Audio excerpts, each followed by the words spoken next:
Let's all stand up, and we're going to be in our circle. Be nice and intimate today.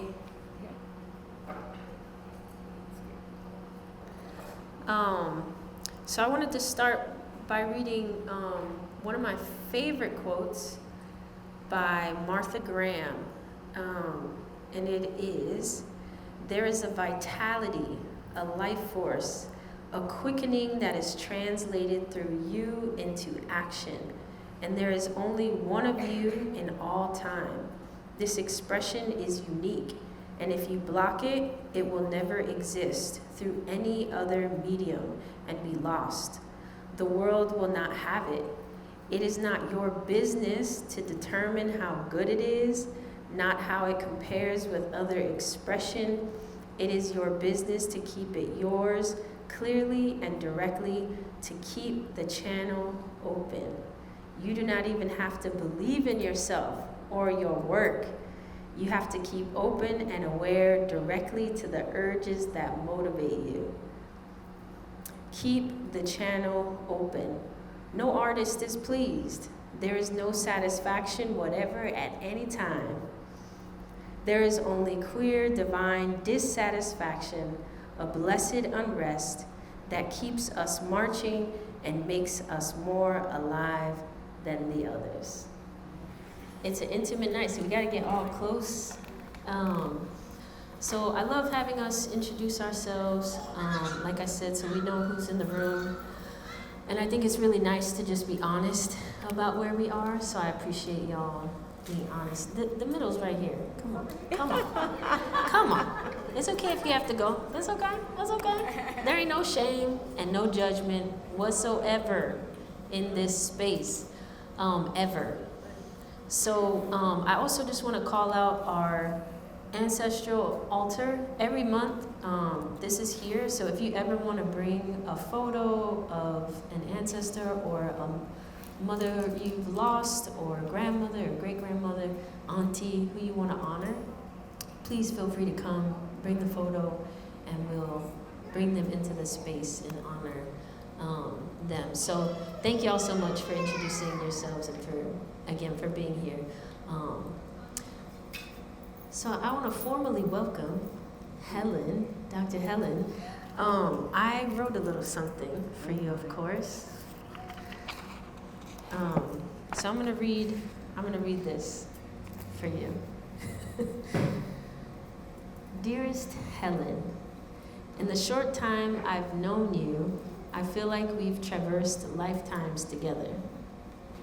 You have been an incredible blessing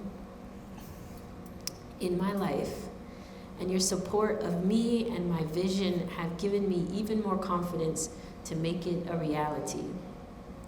I don't have a lot of elders in my life, people willingly giving of their insight and encouragement to me. You've been a glimpse for me of what I hope to offer my own children, grandchildren, and great-grandchildren in the future. Thank you for being so certain in your intuition and knowing. Thank you for seeing beyond the limits of our societal constructs to see and make known the infinitely expansive soul within all of us. Life sure has dealt you some cards, but I'm grateful for your tenacity, your fierce commitment to live your life, and for your courage to be yourself beyond any odds you've faced. Thank you for being in my life and so graciously welcoming me into yours. Thank you for your affirming presence. I give great gratitude to the ancestors for your being and this long and full life that you've been able to live. I honor you today. I appreciate you making the time and space to be with us today and for the wisdom that you're going to share with all of us. So much love to you today and always. And I have this for you as well. Thank you. Thank you so much, of course. So I love Helen so much, and I'm so grateful to be able to share even just a glimpse into your life and into your story. So I would love it if you would just start by sharing kind of who you are, where you were born, and just give us a glimpse into like your childhood and your young adulthood. Okay. How much time you got? When you're 80, it takes a while to remember your childhood. And then put some kind of order on it. I'm actually, I think if I had to call myself any one thing, it would be, there's a term called third culture kid. I was an Army brat. My dad was an Army chaplain and a Methodist minister. So I was born in Virginia, and we started moving when I was 6 months old. I went to 24 schools. I had to count them to get clearance when I worked for the United Nations, so I know how many schools I went to. And that means also that I've been around the block a bit. I've seen some things, I've lived some things. I was around for the desegregation of the military, North and South.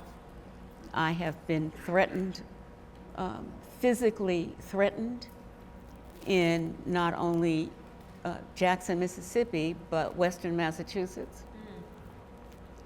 I was, in many ways, shunned by my family of origin because of my mom was from North Carolina, and so there are a lot of white folks in my background, and she was the darkest of her 9 siblings, and I came out a little too dark. They weren't too happy with me.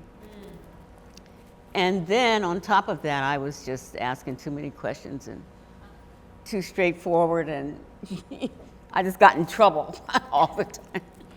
I was good. I mean, I didn't really do anything bad, but I mean, at least as far as I could tell, except not conform, you know. So a couple of things with regard to seeing.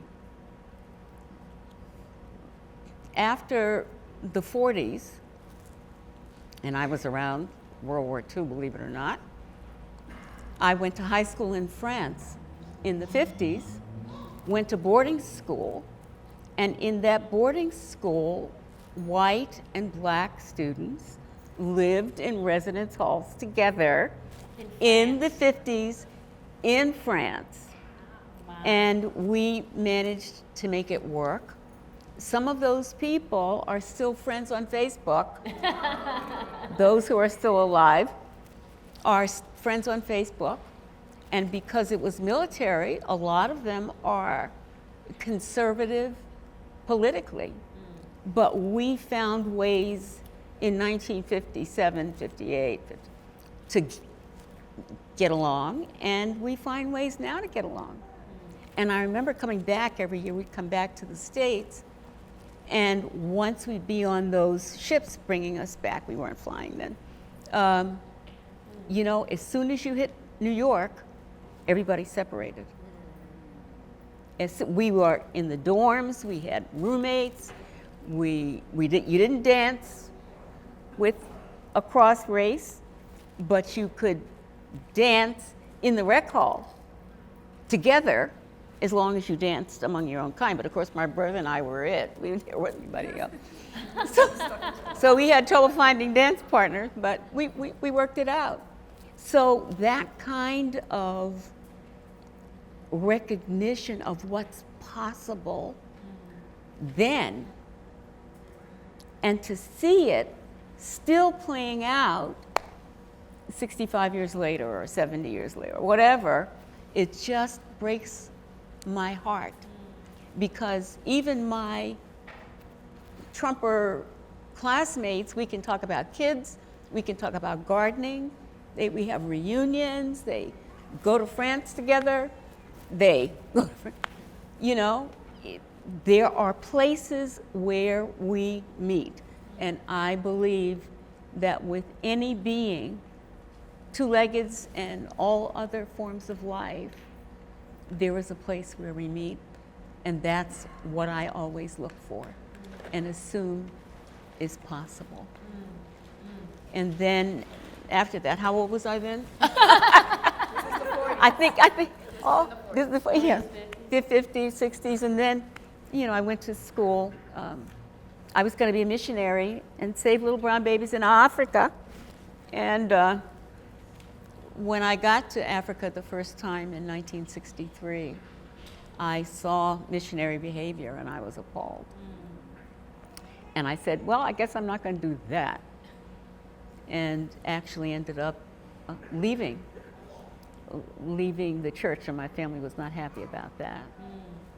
But since the age of my awareness, 4, there's always been this deep spiritual something or other that says there's more. There's more than meets the eye. And I've always felt drawn to that and true to that. So I spent 45 years in the university and teaching and learning, and I got lots of degrees. And then I decided in my 50s I had to be a psychic. So, In your 50s? in my 50s, Awesome. I said, because I was at the time being recruited to be president of Wellesley College, and I said, well,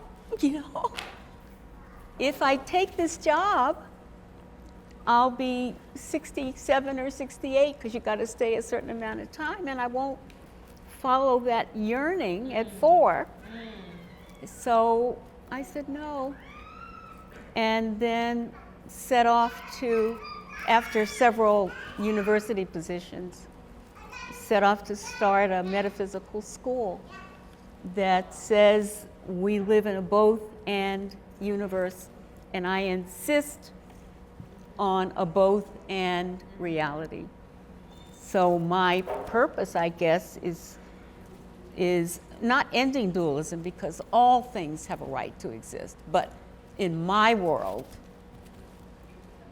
put the mic up, in my world, to look for those unifiers, those bridges, and I assume they're always there. We'll talk about my sex life later. OMG, I feel like we just went like around the world, back again, and then we went up, and then we went down.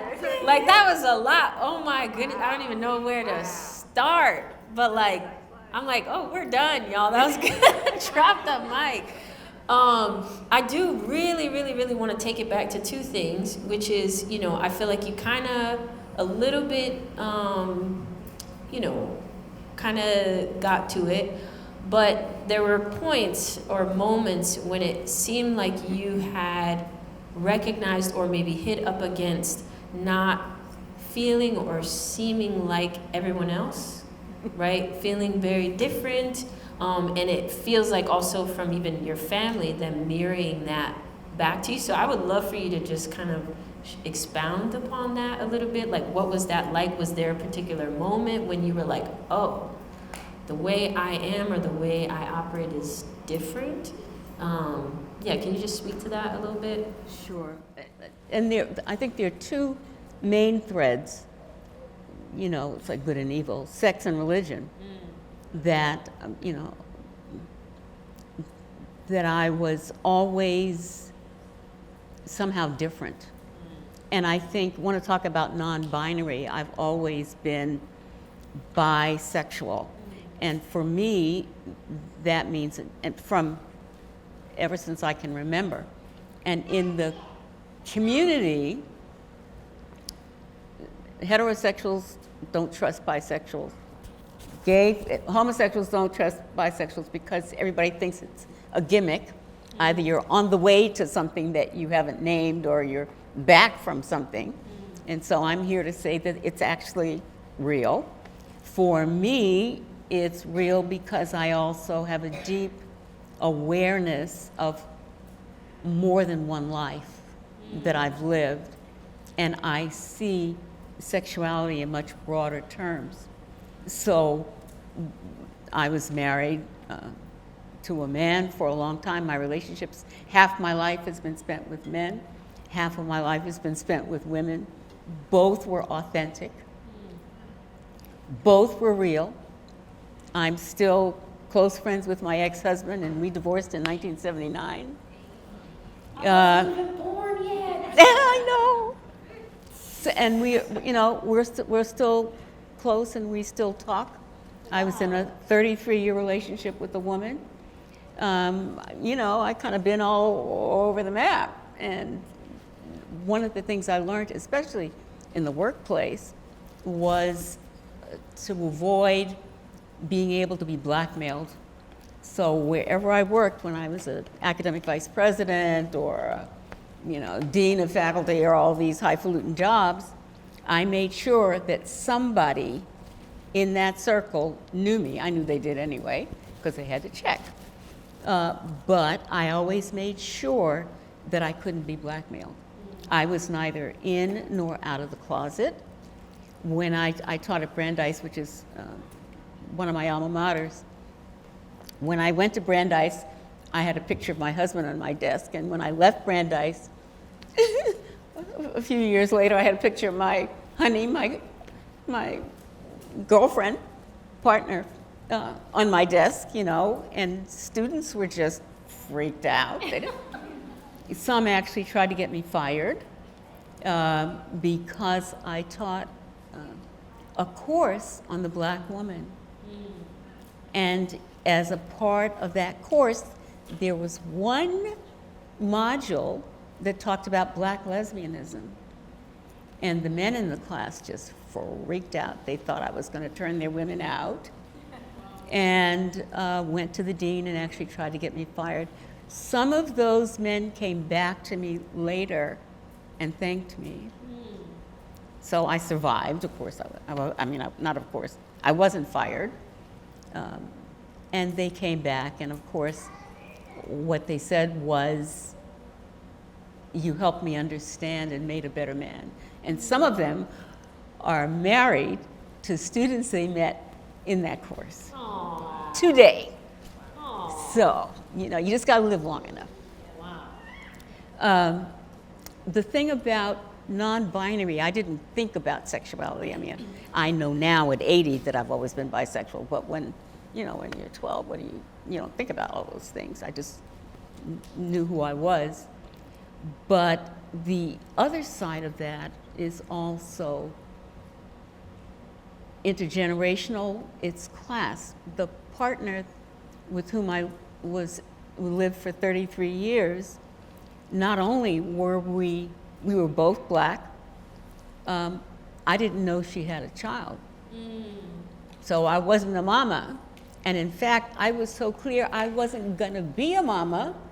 This is all among us, right? We're not, I had a tubal ligation at 27.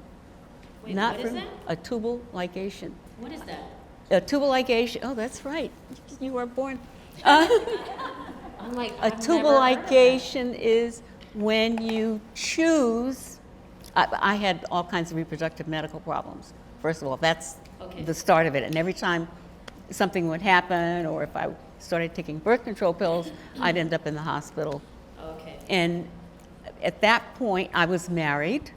So not all people who decide not to have children are single. I was married, and my husband and I decided that if we were going to have children, we were going to choose to have children, when and wherever. So he was okay with that.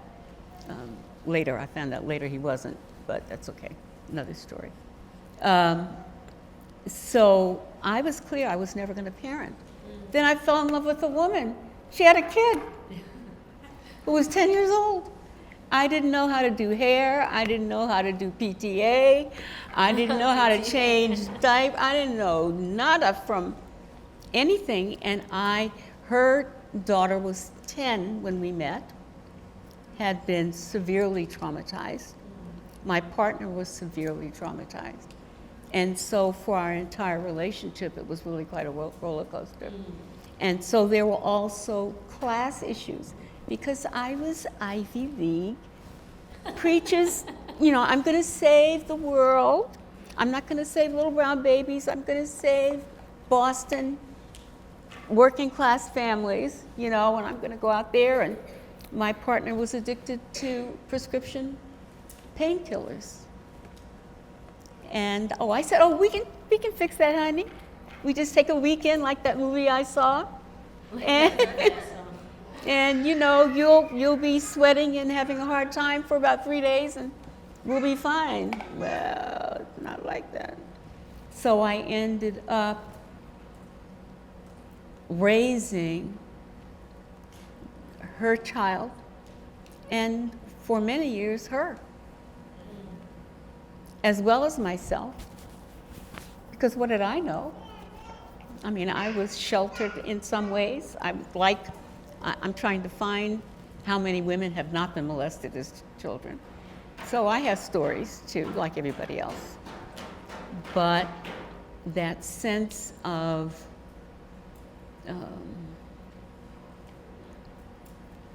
privilege, I have to claim, I was the chaplain's daughter. You didn't mess with the chaplain's daughter, You had to take care. So I was sheltered in ways that my partner was not. And so I took all of that on with a lot of innocence and ignorance, too much naivete. So we ended up rescuing her daughter and raised her daughter. So I've been a double mom, a double non-biological mom, and I raised her daughter from almost the beginning, really, 5 months, full-time from 18 months. She's now 37 years old. She's fabulous. She's an equestrian, a black equestrian, trains riders and horses and lives in Florida next to the Bloomberg stables and is just fine. She's really fine. So when you talk about being a mom, or the title not being binary, just because I had no biological children, I was the mother and co-parent because my partner was out of whack. I was a caregiver for 15 years. I was the mom. So I feel too that not all moms are single or married or with men or with women, and we need to recognize the varieties of consciousness and motherhood, because there's some wild mamas who might not come to this space because they would not want to explain or feel like they had to explain themselves or their stories. And I'm old enough, I don't care, nobody can do anything to me anymore. Don't put this on YouTube. But, so I'm assuming trust and authenticity in this space, and assuming that I'm assuming good intention, that we have it for each other, and that motherhood and mamahood is not monolithic. It's as varied as the universe. And, like I told my students when I eventually had to come out in class at Brandeis at the university, because the students were saying all kinds of off-the-wall epithets and using names in class and stuff, and I said, wait. I listened for a while, and then I said, I'm one of those you're talking about. So I was forced to come out. If somebody used the N-word, it's okay to fight, but somebody starts using words about sexuality, then you're supposed to stuff it. And I finally said, I'm one of those you're talking about. Let's check this out again. Okay, so that, again, all over Robin Hood's barn, but weaving the personal, the professional, class is huge. It was a huge issue. and nobody ever talks about it. You know, just between Roxbury and South Boston and Cambridge, you know, in this little space, the lifestyle differences were enormous. So I want to open, as you move in your lives, both being mothers and co-workers and members of Ohana, a lot of people in your communities are not talking.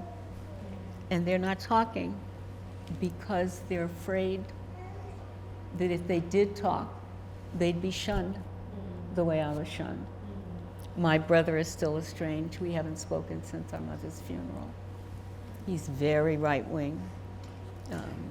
You know, there are consequences for being, not only taking a stand, like a political stand, but there are consequences for being yourself. You know, the only way for me to be embraced by my family would be to be a traditional Methodist, heterosexual, I don't know what, something that I'm not. So thank you for all of that.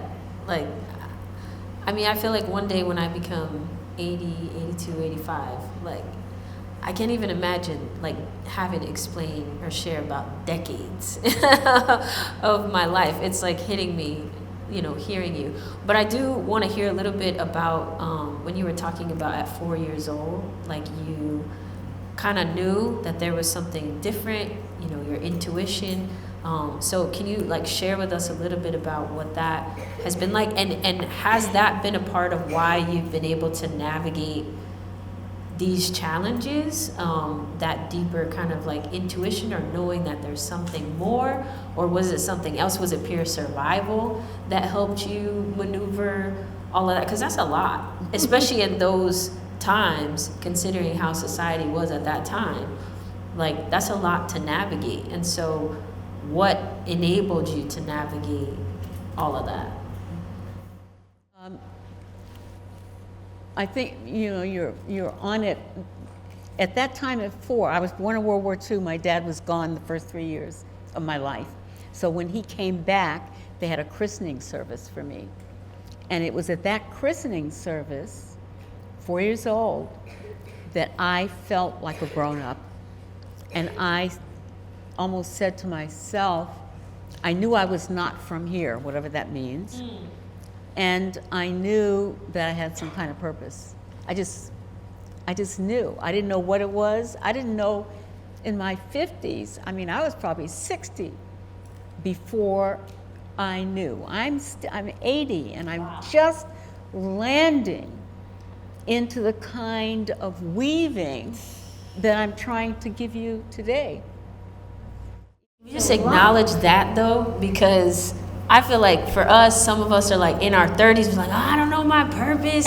I'm behind. Oh my gosh. You're over here talking about it was when I was 60, and then not until I'm in my 80s that I'm able to weave that. That is some perspective. Okay, sorry, continue. Yeah, it's true. I mean, I didn't fall in love with my body or my hair or my choices. You know, I was officially retired before I could claim all of that. Wow. So at that christening ceremony, there was some part of me that's always been there. And it has to do with other forms of knowing. And so I consider myself a professional intuitive. I don't know what an unprofessional one is, but, well, I do. But I consider myself, I do work as an intuitive. And I know that there are layers of knowing. And I just know stuff, you know, which is why I got in so much trouble, because I just knew stuff. I would tell everybody's business, you know. So-and-so said he loved her, but I know he didn't really love her, you know, because you want to get in trouble, you know. But I also saw that in the work environment. I could go into a bank and knew that 2 tellers were having an affair. I could, in my university, the other vice president was trying to off the president, and I knew within 20 minutes of being on the campus. what was going on. It took 2.5 years to play out. It did play out. The other vice president eventually was fired. What do you do with that kind of knowing, except know when to hold them, know when to fold them, know when to shut up, know when to walk away. But that, I've trusted that. Graduate school was easy for me because I knew my professors. We had to take comprehensive exams, 4 days of exams. I was at BU then. You had these 4 days of exams in sociology. And I knew who my professors were, so I knew the kinds of questions they were going to ask. And my classmates took a semester off. They didn't go to classes. They sat and they studied all these texts and they did all this stuff. I showed up for class all the time. And I'm not stupid. I mean, I did all right. But of the 14 who took the exam, only 4 passed, and I was one of them. And the one who was the most, I felt so sorry for her, who took the semester off and was just freaking out 5 minutes before, she failed. And she was a good sociologist. She knew stuff, you know. It's that something else that my purpose is to offer us the possibility of claiming and acknowledging the something else. And mothers know.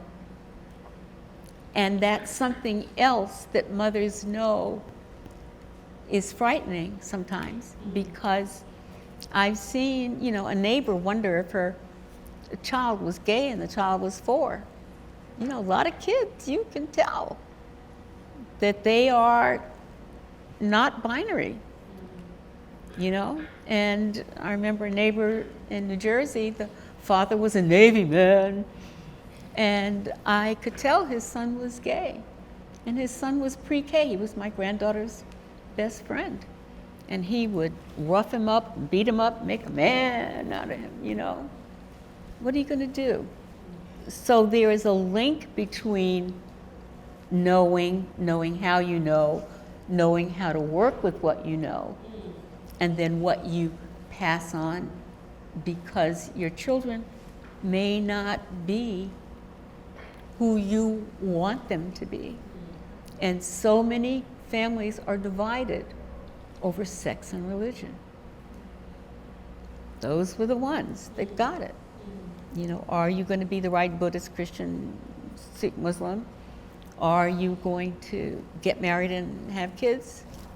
It just wasn't for me. I considered all my students, you know, that was I raised a lot of kids in 45 years in the university. I raised a lot of kids, and that was good enough for me. I'm still close to my granddaughter, so there's something else going on there. Yeah. You cannot bypass, you know, when I felt that, when I picked her up and I felt something in the middle of my being almost drop her, it was so strong, and I didn't have her, but I felt her. You can't, you know, what are you going to do with that? Yeah. Except live it. That's right. OMG, what insight or what do you feel like you've learned from honoring your intuition? Because I feel like there's like some things that I'm hearing with your intuition. It's like you had this knowing, right? You knew things, but like you said, you didn't actually fully, it seems like, embrace or even be able to use it in the ways that you use it now until much later in your life. So like in retrospect, what would you say about, you know, listening to your intuition, or what is there for us to gain from your new perspective now with your relationship to your own intuition? One is, don't wait till you're 80 to figure it out. Which is why we are gathered here Today. Start early. listen to your children, because your children are working a number on you. They know how to use it. And then it gets worked out of them. So you're going to have to be authentic with them, because they will see right through your BS. Sorry. They will see, they do see. They will know whether or not it's safe to name. But it's there. And just because they're only 7 or 4 or 12 does not mean they have always been only 7 or 4 or 12.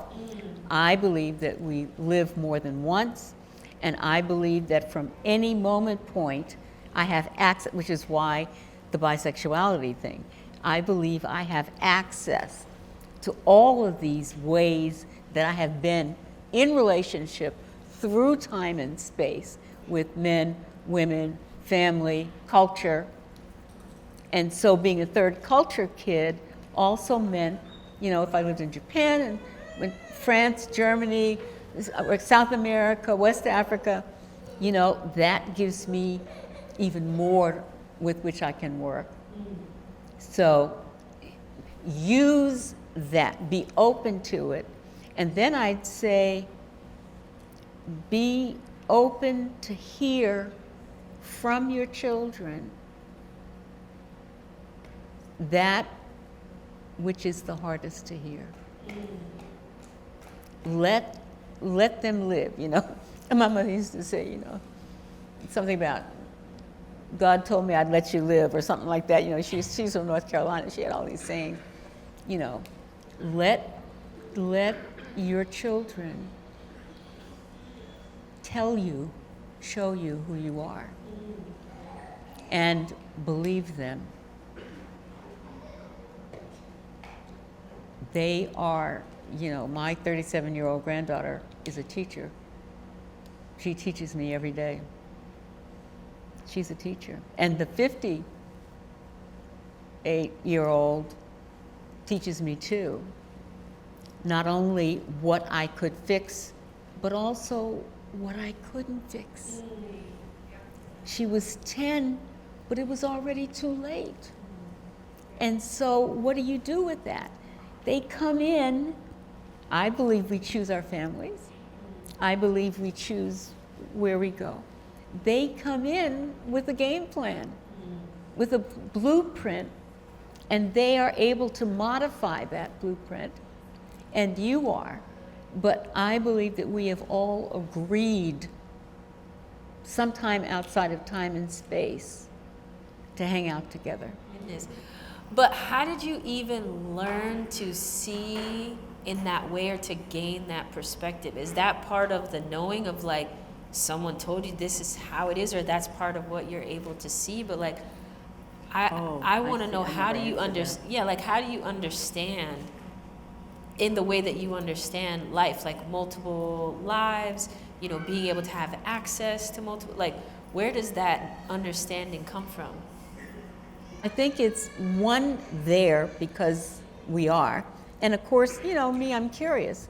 I started reading in middle school. I was reading The Third Eye and Buddhism. You know, my folks were having a fit, Methodist, you know, when I was going to be a nun, and I had a little rosary on my thing, and then I was going to be a Buddhist monk, you know.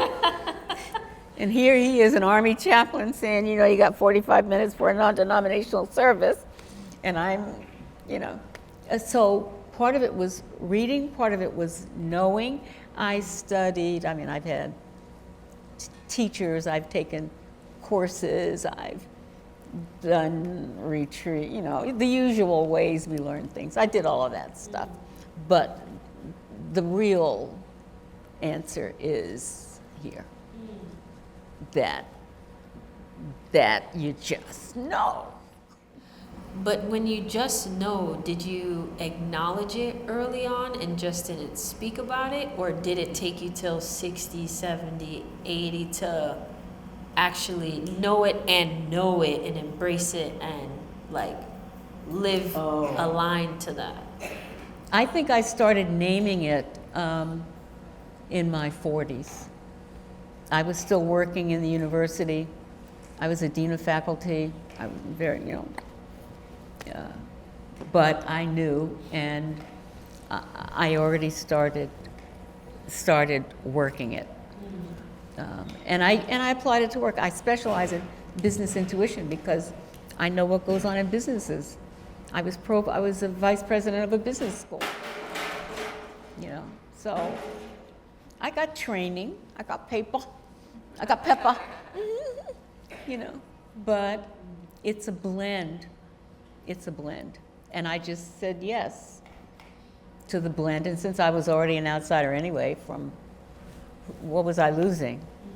Not a whole lot. Yeah. I want to switch gears just a little bit, and I want to go to your granddaughter.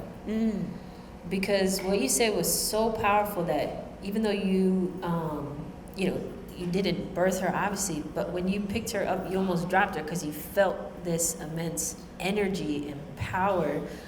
So can you just talk a little bit about that, and did that kind of like feeling remain as you helped to raise her, or like where is that now? Do you still have that same thing?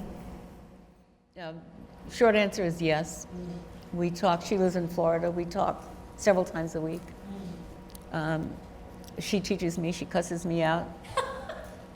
You know, Deanie. I was a dean when we started parenting her. So and I was with her biological grandmother. So she didn't call me grandma or nana. She called me Deanie. Deanie. Deanie, you know, what's wrong with you? Why don't you blah, blah, blah, blah, blah. And so that sense is still deep. And she was married and divorced, and we talked about that.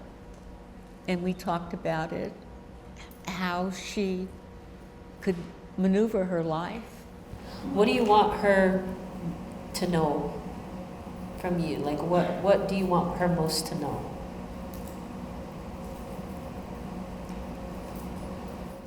And I think she does, to know that I loved her mother. I loved her mother. We had a very difficult, turbulent relationship, but I loved her mother, who died in 2009. I want her to know that I love her, and whether or not I gave birth to her biologically, you know, she's my kid. You know, I like I tell her, I'll always be older than you are, you know. So those are the things. And she's got a good head on her shoulders. And so I acknowledge her a lot. You know, I'm so proud of you.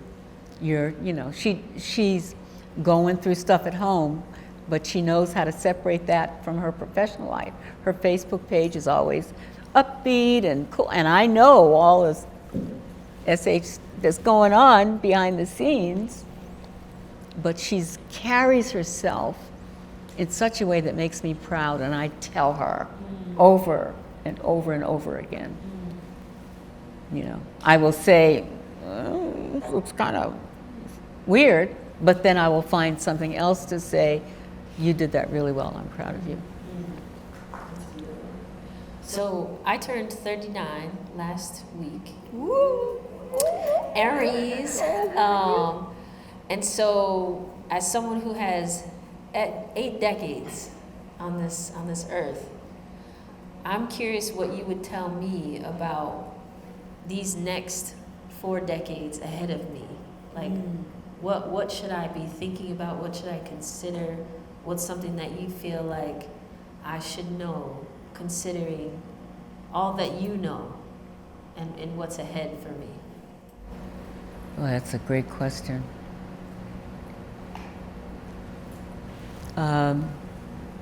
Everything must change. And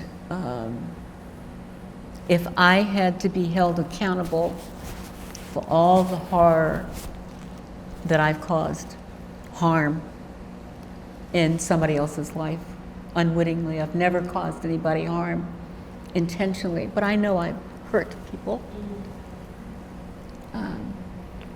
to claim that and name it, you know. The other thing is to permit, I have permitted myself to change. I started out I mean, I didn't say a swear word until I was like 22.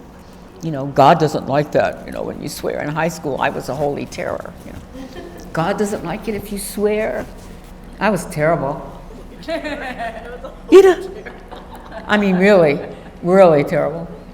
So, you know, I can look at it now and laugh, but that means that I'm not denying, like one of my ex-husband for a while would deny his part in certain things. You know, that it's your fault. You know, this happened because of you. Well, no, I cop to my stuff. I claim my stuff. And then in claiming it, I embrace it and then transform it. Use it not just as a teaching tool for those folks out there, but for myself. Every day I find grace and beauty and forgiveness, you know, and I've gone through I've had a tough year, a really tough year, but I've also had to realize that I've created tough years for other people. And say, well, there you go. You know, what goes around comes around. And that forgiveness, I've come too late. I would say forgive yourself sooner. Acknowledge your mistakes sooner. Listen earlier and better, including to your adversaries. And then forgive yourself sooner. I wish I wasted a lot of time beating myself up. And I think that was time wasted. Yeah, you know, I mean, I can't use bad language here, but, you know, I did some things I'm not proud of. With the best intention. What helped you forgive yourself? What helped you get to that point? Well, being told you had X amount of time to live, you know, watching, the body keeps the score. Yeah. The body keeps the score. You know, I've just been through, I said I've had a tough time. I had a breakup in the last year, and I'm dealing with some serious medical issues. And I have to go in and get labs every month. And my labs are an exact match to my emotional life. So there we go. And you look at those little markers and you go, oh, that was when, And you look at those markers, oh yeah, you were feeling better then. It's amazing. It's amazing. So listen to your body. My body talks. I was told at 18 that I had 2 years to live. At 18? 18. And when my freshman, sophomore year of college, I ended up having to go to class from the infirmary. I went to a Methodist university at the height of the God is Dead movement, and ended up getting sick and was told I had 2 years to live. I had some rare blood disease or something or other. Well, I guess that didn't work. And then They had the numbers back. they had the numbers back. There we go. There we go. I'll remember that. And then in 2015, I was diagnosed with stage 4 metastatic breast cancer. No tumors in my breast, in my legs, they found them, and told that I had 2 months to live at best. 2015, I was, yeah, so I don't know, 70 something. 2 months to live. They were going to take me straight from ER to hospice. And I said, you know what? I think I'll go home. And it's 9 years later, and I'm still being ornery, you know. And I have, oh, that's the other thing. You got to advocate for yourself. I have the world's best medical team, and I've trained them. I told, when I saw my the first oncologist, I said, look, I haven't always been old. That's my first. He said, right on. Yeah, right on. I haven't always been old. And so what they've done with me is ask me, would you consider this? There is this possibility. They truck me out. I'm their little poster child for metastatic breast cancer survival. I've had no surgeries. I mean, I've had surgeries to fix my legs, to keep them going, but not mastectomies and some of the things you get with breast cancer. And they say, well, here's this possibility. Would you consider this? And I will say yes, no, maybe. And intuitively, they wanted me to take some stuff. I would look within and say yes, no, maybe. And I was right every single time. Every time I was right. Had I taken that particular med, it would not have been good for me then, or I wouldn't be able to use it now. And so now my primary care physician has me work with all of her residents. This old woman, they bring all their residents in, not all of them, they bring in to work with a patient who says yes, no, maybe, and to teach them how to broaden their perspective. And they acknowledge my knowing. They know who I am. They know I'm an intuitive. I can't be closeted. How am I going to be closeted when I don't know if I'm going to be alive next week? Come on, what have I? So they know who I am. And they listen. And I know that's why I'm still here. I would have been dead in 2015 had I listened to the advice I received. Amazing. I just have one more question for you. I know you need to stand. You can drink water if you need to. Yeah. My final question, which I know y'all will have questions later, but we'll take a little break. Let y'all stretch a little bit. My last question, though, is at this point in your life, what do you feel like your legacy is? Do you even believe in that and having a legacy? And I want to know, what do you feel like you want people to know, mamas to know, us to know?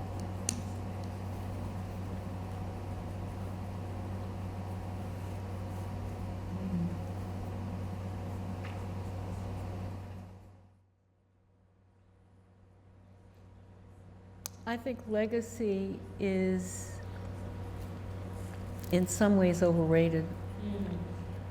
It is a deeply personal, intimate experience.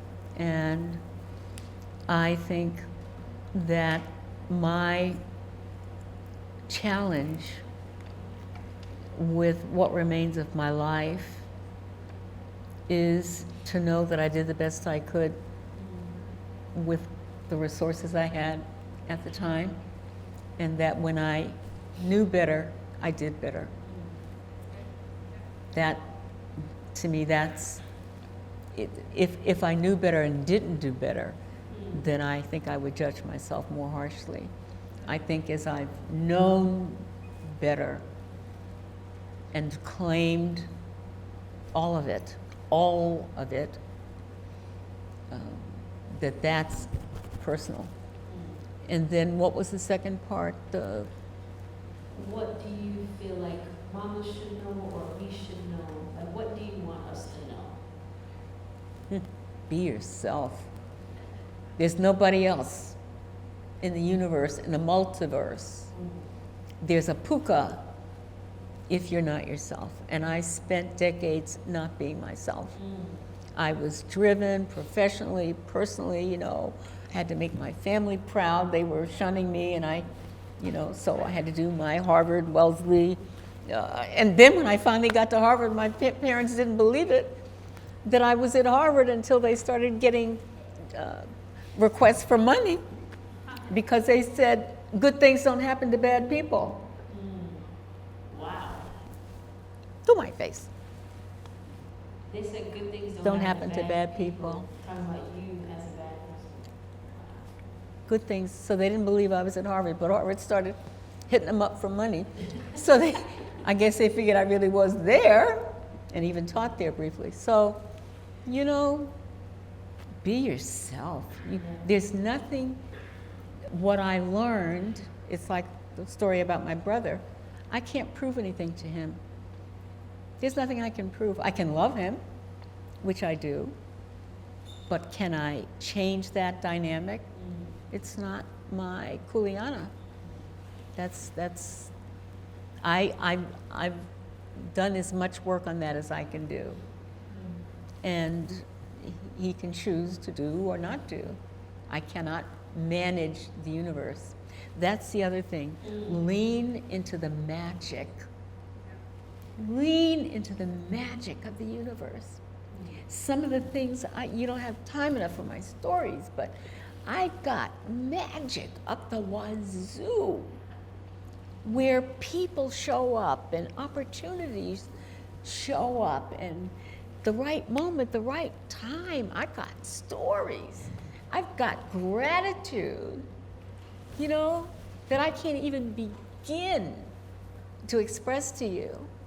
I will stop with this story I gotta tell. I think you've heard it.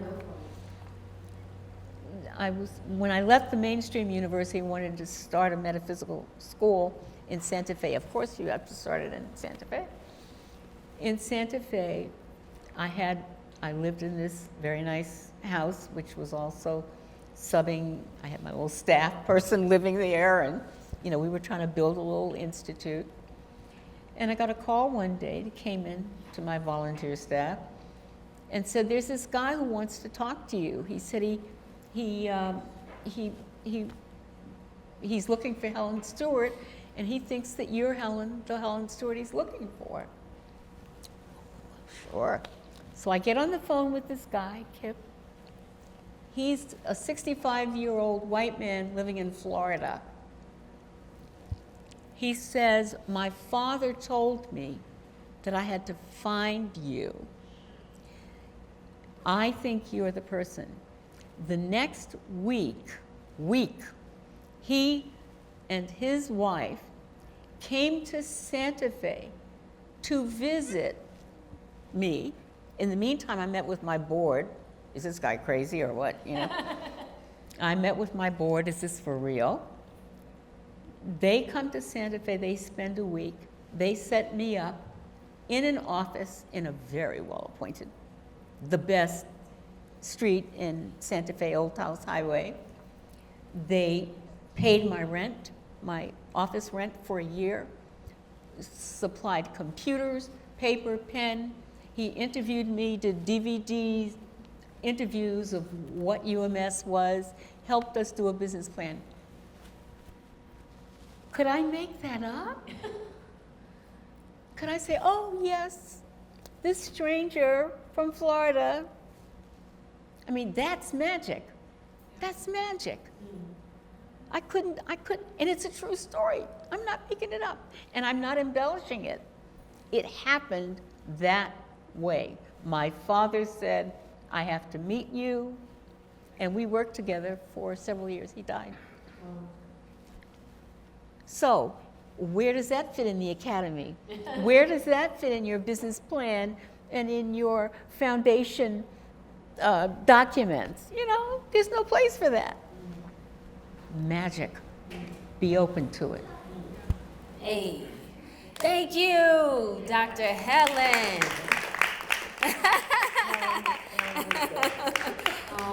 So I want to open it up for questions. Yes. And maybe we can get a little closer if y'all feel comfortable. But let's get close. Yeah, who has a question? I'm gonna give you the mic. I have a question. Okay.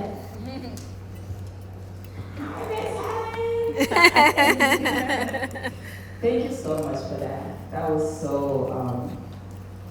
inspiring. Yeah, thank you so much. Question has to do with the when you were drawn to, whoever you were drawn to as far as partnership. What was it that drew you? Was it a physical attraction or was it more a spiritual connection? Did it have to do with the sexuality? Did it have to do with the physicality of the person, or were you just going beyond the being into the spirit? Yes. Okay. Yes. So it wasn't necessarily you didn't have an attraction to women or an attraction to men necessarily. It was an attraction to spirit. It's, the partner I was with for 33 years, I knew this person from some other time, and I had trouble when we first got together remembering her name because I knew her in some ancient time with a different name, and I would forget the name. Wow. The partner with whom I broke up recently, I met in a dream, and we were both lived in a different country. It was contemporary, it was 20th century. But, so I had this thing of running into people again. Just like I have trouble, name is important to me because when I try to remember people's names, or when I do work, I work with name. But it's a feeling, it's a seeing, and so the attraction, I still have strong relationships with men. And for all of you straight women out there, when you're not dependent on a man for your identity, your financial security, or anything like that, you can have fabulous relationships with men because the men are also struggling with their role. It's tough being dominant and it's tough being subordinate because it's all messed up. Right? Patriarchy. I mean, look at the prison warden. The warden is stuck behind bars too, right? And so I have great compassion for men. And I have terrific friendships with men. And I have when you look at the spectrum of relationship, there are men I have been very close to where it was more than just friendship. It wasn't sexual, but it wasn't non-sexual.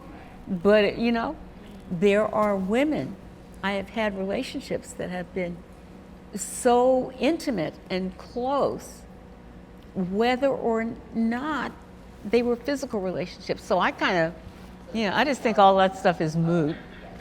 That's why I said yes. And sometimes, I remember a dream notebook, who are Arthur and George? And I'm going, what is that? From a dream journal.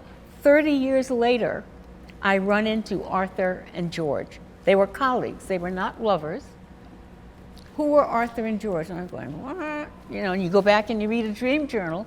I met them at the same time 30 years later. And we were all involved when I was building this metaphysical school.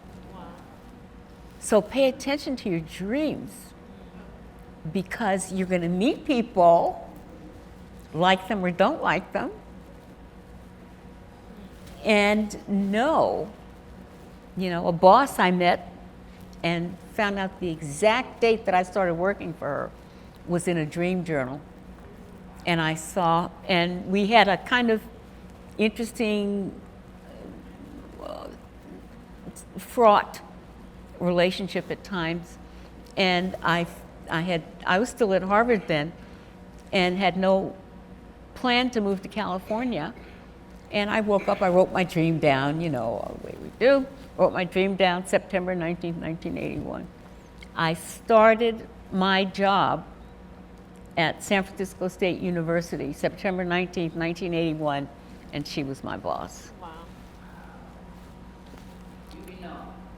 So that information is coming across the conveyor belt all the time. Some of it may not make sense. Some of it may never make sense. But pay attention. Thank you. Yeah. Who's next?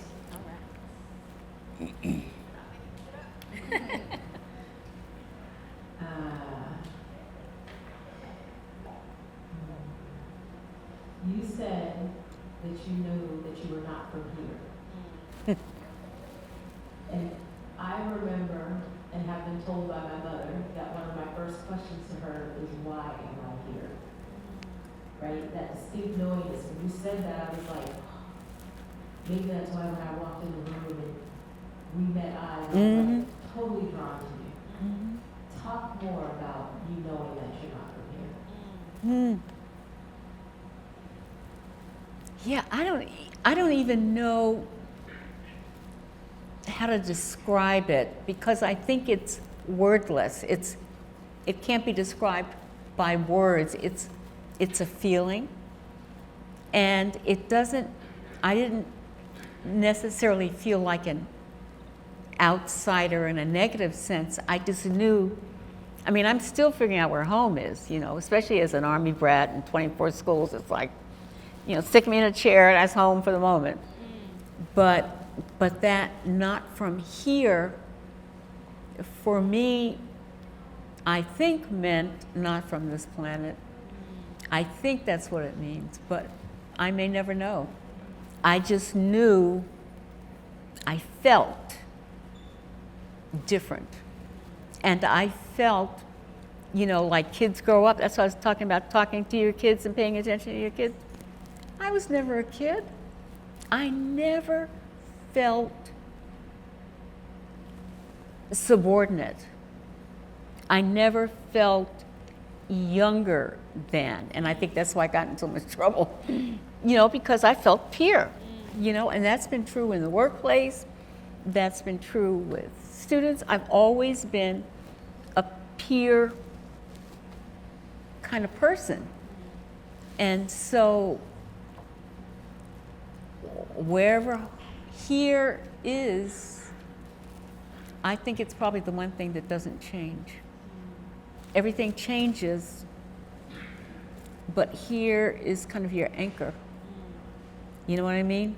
And actually, I'll go woo-woo on you, but when I think of my family of consciousness, I don't think of a planet, I think of a color.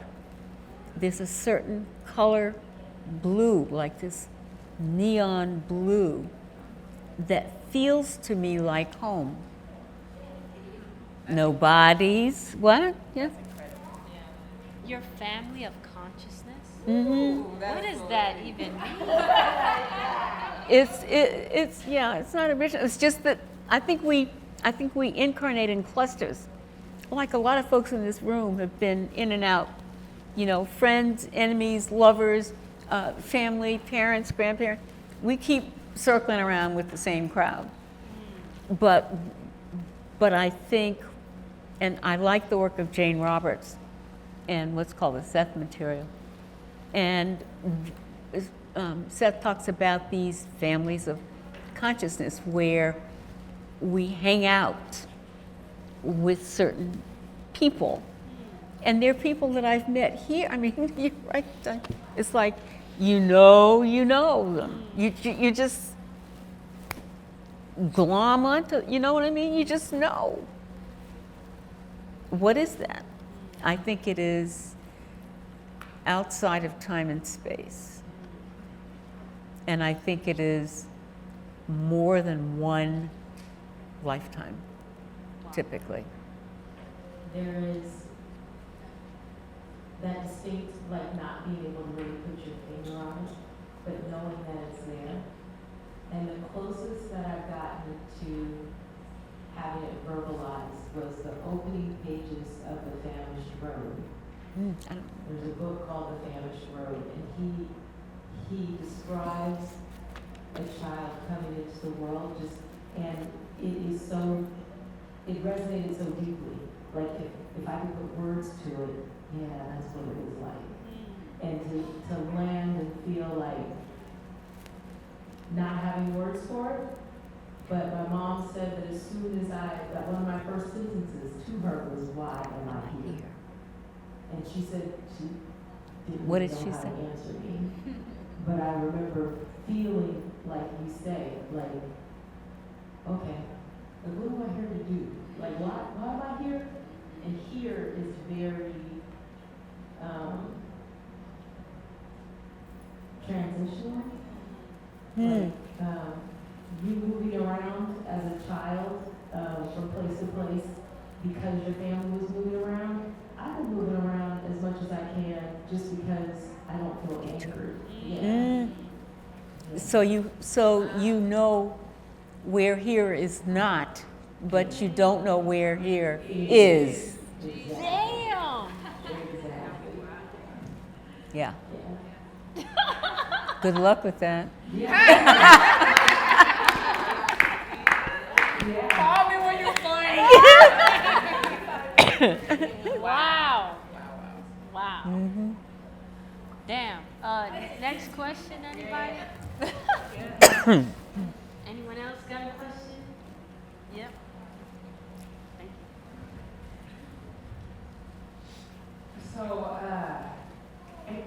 know that in your family or, chosen Ohana, they come in different colors and genders and ages and all these things, right? Mm-hmm. Because you're at that level where you're seeing spirit.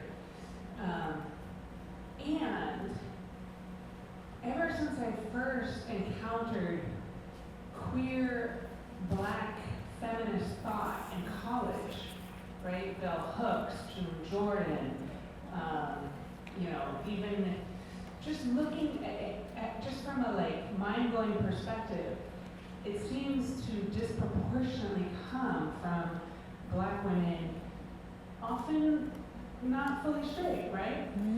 And so sometimes I wonder if being in a place where you're forced to kind of look beyond the superficial on so many layers kind of brings you into that level of consciousness a little bit sooner than folks who, as a white person, I could choose to not see my whiteness for a long time, right?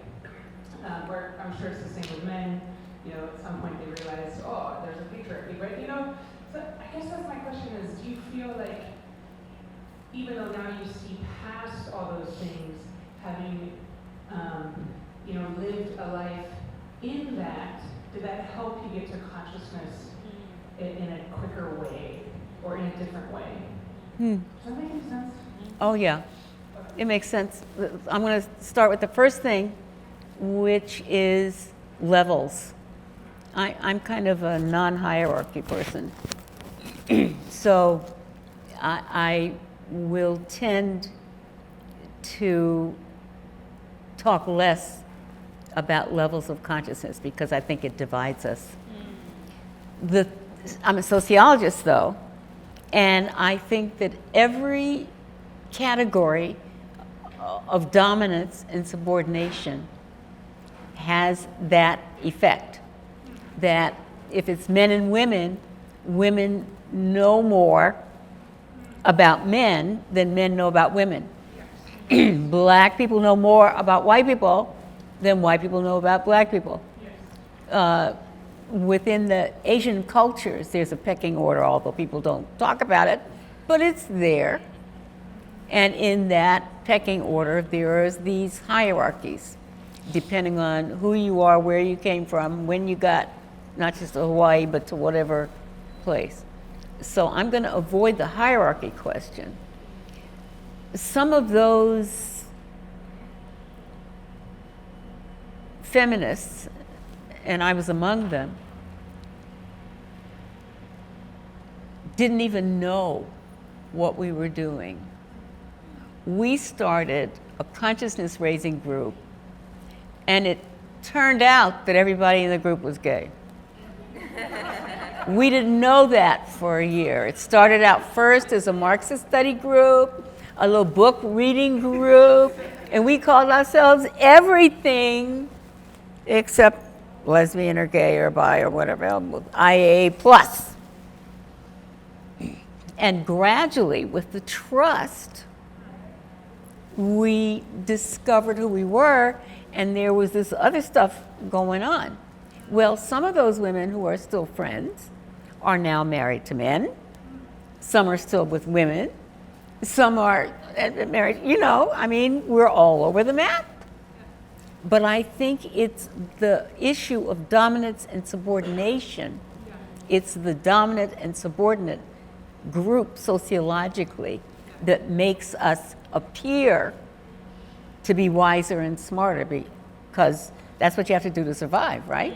Otherwise, you'd be dead. So you've got to look, learn, know the mood. Think of partners for you. You have partners who are men, and gauging their mood when they come home, or a parent gauging the mood of the parent. What kind of evening is it going to be based on what kind of day they had at work? We are very good at intuiting whether or not it's safe. Yes. Safe. That's what I was thinking. It's all about safety. So yeah, but Wow. don't focus so much on the hierarchy, on the levels, and you know, enlightened. I mean, I still remember this. I did a lot of work in Paris, and my host in Paris was always talking about enlightenment. You know, éveillé, who's enlightened and who's not enlightened. It's like, give me a break. You know, according to whose scale. You know, flavor of the month. So don't worry about that. And because of that, don't apologize for being white, queer, I don't know enough, so-and-so is enlightened. We were some bad thank you. We did a lot in the day. And part of what we did also resulted in friction within the group, because we had to decide who we were. Because at that time, if you were a good feminist, you were supposed to be gay or straight, or you had to this. I mean, everybody wanted me to wear chinos. You know what I look like in chinos? It's like, if you're going to be a good, upstanding lesbian, you gotta wear chinos. I mean, I don't look like this, but I was fit, but they didn't work for me. Or I'd go to a bar and I would ask somebody to dance, and then I realized that you had to have roles, and only certain people could ask certain people to dance, and I didn't know who they were, because I was out hanging in France and Germany and wherever. I didn't know the rules. So forget the rules. Forget the rules, and forget explaining yourself. Damn. All right, next question. Anybody else? Oh, sorry. Is there anything that you want to be asked? Or that you would like to share? I love stories, so it was a tease when you said that. Oh,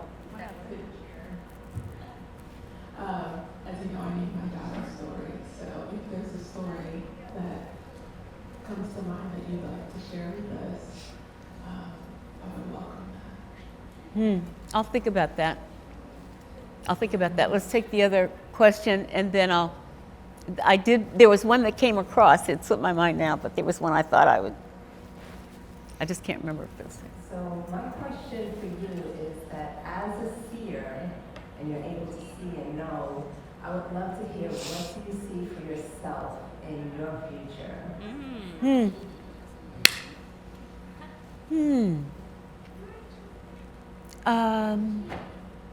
Ease. Future even beyond this world. Yes. For me, you know, there's a sense of ease, calm, you know, not having to prove anything to anybody. I remember, and you know, we have our patterns, both male and female partners, where I felt surveilled all the time. And of course, in the military, you are surveilled all the time. You know, my mother, you know, check if your underwear is right, if you've got the right stuff on, you know.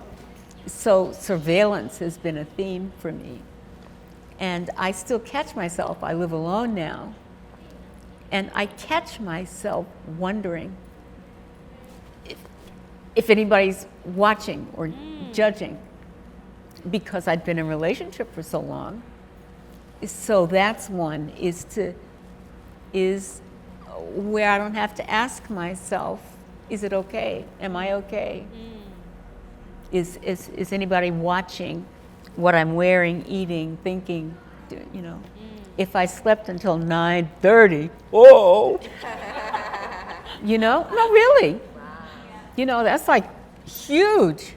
You can't sleep till 9:30. Yes, you can. You're 81. Yeah, I could do whatever, exactly. But those tapes are hardwired. Yeah. They're there. You know, you're lazy. You're lazy if you sleep past 6:30, or you're lazy. Well, that's not true. I'm also a night person. So everybody else is sleeping, I'm up at 2, 3, 4, 5. Go to bed at 6. Wake up at 10. That's okay too. You know, but those are some of those. That's what I mean by ease of finally. And I don't know if it's lifetimes. I do believe we live more than once. But that moment of that I am moment. It's okay. I have to go back to that story. I'll come back to you. I haven't forgotten, Zephanie. Any final questions? Yeah. Nancy, thank you so much. I'll try to be succinct and ramble. Noticing a thread in all of the speakers you have, where it's like there's this certainty of who you are, and in different ways, like it's expressed in different ways in each of the speakers. So my question for you is, especially in the times and all the experiences you've been through, how do you find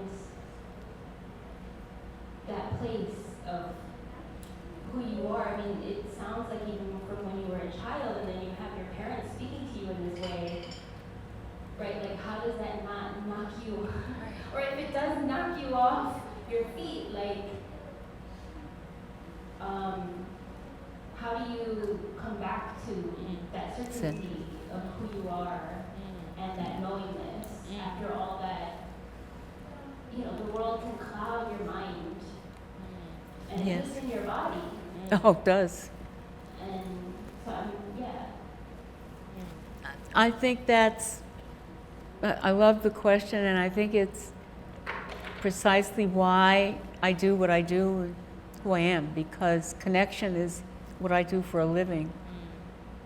And on the one hand, I've got my mom saying this to me, and then in another moment, Nicole is giving me this gift, and Danielle is reading me a poem. It's like, you know, think what you want to think, go on about your business. And it may not happen in the same, synchronously, it may not happen in the same moment, but it happens outside of time and space, so that the poem and the dance were already present when my mom was saying, you know? So I could draw on a future that I did not yet know to sustain me when I was being beaten up and dismissed. So from, that's what I mean by the moment point. You can draw on I remember dreams as a physician, as an Egyptian, and I wrote the dream down, and you talk about stories. I write this dream down, and I don't know what in the world it is, and it's just words, and I write them. And something just said, look up these words. And it turned out that they were medical terms of an Egyptian physician. But I know that a part of my intuitive, because I work as in the healing arts, too, that some of my intuitive gifts come from these other beings who have peopled my past and present and future existences, and that they all kind of show up when there's a need. Wow. You see what I'm saying?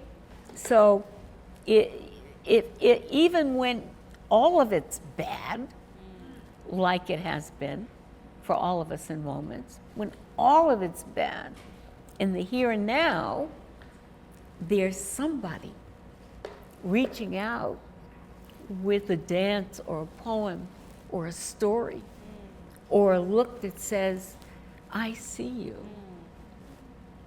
And they show up. Now, some people will call that multiple personality disorder. I call it the nature of reality.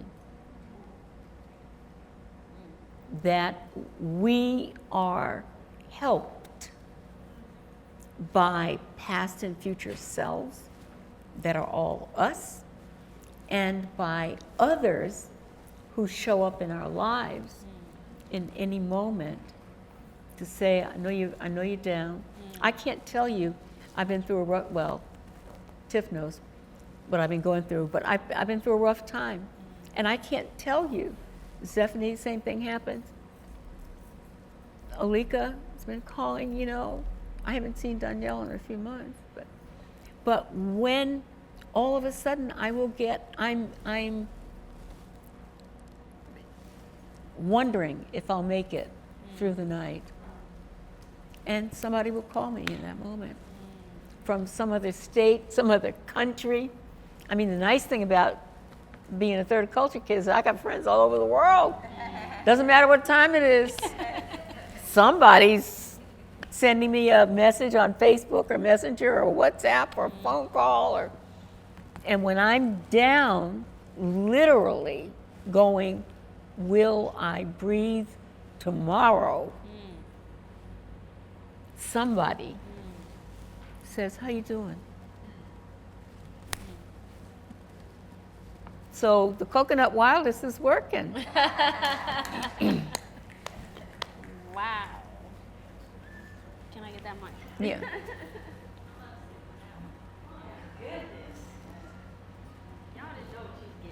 They did. Yeah, I feel like I'm afraid to talk because the energy is so powerful. I feel like we're gonna get beamed up. Just because the energy is like very electric in here. But I just did more of a comment. I feel like I have had experiences of intuition that have been very profound, and they're like very profound. Sometimes I don't tell people because I don't think they'll believe me. Right? But I also think that a lot of times people who are intuitive are also hypervigilant, right? It's like connected, like hypervigilance, like you talked about, in line with like your intuition, because you're very aware. And we live in a society where we're told assume positive intent. Yes. Or like those kind of things that make you feel like what you're feeling is actually just anxiety, when it's actually a visceral reaction to things because you're so aware. And so imagine all the things that people feel that they could be in touch with, but we're told to resist it. Right? But with that said, spaces like this are like, so thank you both for holding this space, a reminder that all of those intuitions are like us in different lives, like trying to connect. I'll tell a quick story of one of those things that happened. In all my life, when I've dated someone, it never felt like anything. And then when I met my husband, I I met him just out with people, but I was in church the very next day, and he sent a text message, and I heard, "That's your husband." Mm-hmm. And I looked up, and I was like, well, if that's my husband, I'm like not doing this. I just like was thinking, I thought my husband was going to be like a surfer, you know, and my husband's from Iowa. So I was kind of like, what? But I don't tell people that story often, but I heard it, and I resisted it. I was like, that's weird. Like, where did that sound come from? I heard it so distinctly. When I tell you this, I wrote it in my book, because I was like, that was weird, and I didn't talk to him for a whole month. Yeah, it's like ignored him. Yeah, he was like, oh, you want to go to Waikiki stuff? Ignored him. And then we met, like we went out, and we were married like 6 months later. It was crazy because I resisted it so much. But I feel like a lot of times we're born with that kind of hearing, but society has made us be so averse to like that. And then you've just kind of opened the door, the portal to like remind us of the power of it with all of your like amazing wisdom and stories. And I know when Kama, myself, and I think it was Denise, we said we wanted to receive your wisdom today. You gave us a little eye roll, like a little, eye roll of teeth, but because you're so humble, but we really received like so much tonight. Like, it was so powerful. Thank you so much, because it made us really think about what we're connecting to on this, on this earth. I appreciate you. Thank you, Lika. I do have one story too. Back to Zephany. I want to make sure I didn't avoid her question. Thank you for that. And it's what you said that reminded me of this story. I was teaching a class on intuition and metaphysics while I was being a vice president at a university. And at home, whenever I got home, 9 o'clock, I would teach these classes. And in one of the classes, we did some kind of exercise. And I did it with the students. And I was standing, I think. And all of a sudden, while people were doing their look at other lives that they've lived, I saw this man coming down. I'm in my living room or wherever we were meeting, and I see this man, this Japanese man, parachuting down toward the ground. And I knew that this man and I were the same, that we were one. He was a soldier. We were probably enemies, so I'd get a lot of World War II stuff. And I didn't know whether he'd make it to the ground or be shot, or he'd make it to the ground and kill other people. But our eyes locked across time and space. He was floating. I'm in my living room in New Jersey, and our eyes locked, and we saw each other and acknowledged each other somehow and recognized that we were the same being. And it just blew me away. That oneness that is always there, is always. And so what I'm inviting you to do is look for it, be open to it, welcome it. I don't know who this was. Never see him again. Don't know if he lived or died. Pay attention. Thank you. The kids have something for you. And then Dee will close us out. Come closer.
you. Thank you. Thank you. D. Close us out. Yep. Oh, I am crying this one for a long time. Oh, Miss Helen, look at this energy you brought out in us. We're still here when we go home. We are still here. Yes. So, yeah, I was gonna close it out. I started to offer a song. And I heard you sing and talk about building bridges. And I have a song called Building Bridges, and I wrote that song when I came to Hawaii, and I realized coming all the way from Africa and coming here and realizing how much indigenous people have in common, no matter where you are in the world, right? But we never really get to know that. I don't know what Hawaiian people do when I was in Liberia, but when I came here and I realized Hawaiian people do the same thing Boston people do in Liberia, right? So I feel like it's important to build these bridges so we can tell each other our stories. So yes, and also, you said you haven't been to Africa in a while, so here's some fabric energy. Aww. That I wanted to say.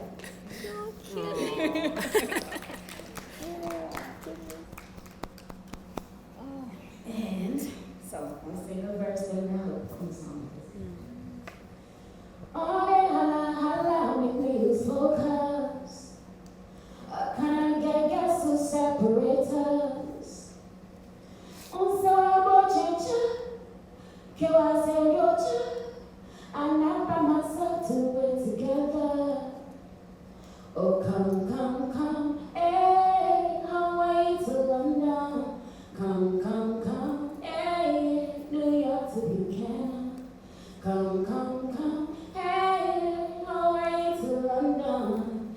Come, hey, New York to Buchanan. Building bridges out of nowhere. Building bridges out of nowhere. Building bridges out of nowhere. Building bridges. Yeah. Thank you. Thank you, Boo. Appreciate y'all. This was a night. I think we all gonna sleep real good.